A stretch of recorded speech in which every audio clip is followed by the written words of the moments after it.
একজন ইহুদি যুবকের কথা শোনেন, যে ব্যক্তি সকালবেলা মুসলিম হয়েছিল উহুদের যুদ্ধের দিন। সে ব্যক্তি শুনেছে যে রাসূলুল্লাহ সাল্লাল্লাহু আলাইহি ওয়াসাল্লাম এবং তার সাহাবায়ে কেরাম উহুদের মাঠে গিয়েছেন যুদ্ধ করতে।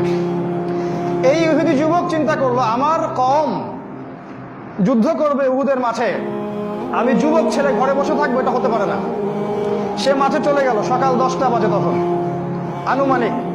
সে মাঠে গিয়ে আগে বলল সাহাবীদেরকে, আমি কি আগে যুদ্ধ করব না আমি আগে ইসলাম কবুল করব? সাহাবীরা বলল, আগে তুমি ইসলাম কবুল করো, সাক্ষী দাও কালিমার, তারপরে যুদ্ধ করো।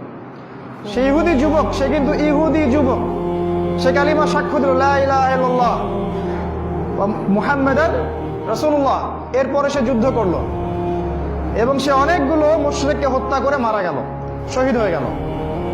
আমাদের নবী সাল্লাল্লাহু আলাইহি ওয়াসাল্লাম যখন এই যুবকটার লাশ দেখলেন উহুদের মাঠে, তিনি বললেন, এখানে কিভাবে আসলো?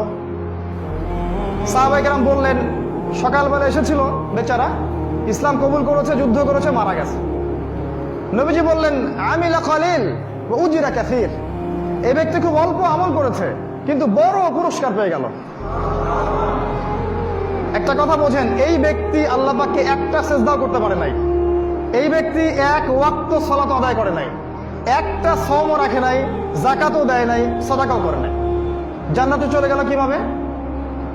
সকালের ওই সাক্ষী, মন থেকে সাক্ষী, আমি আল্লাহর বিধানের সামনে আত্মসমর্পণ করলাম, আল্লাহ ছাড়া কোনো হক মাবুদ নাই, মুহাম্মদ আল্লাহর রাসূল।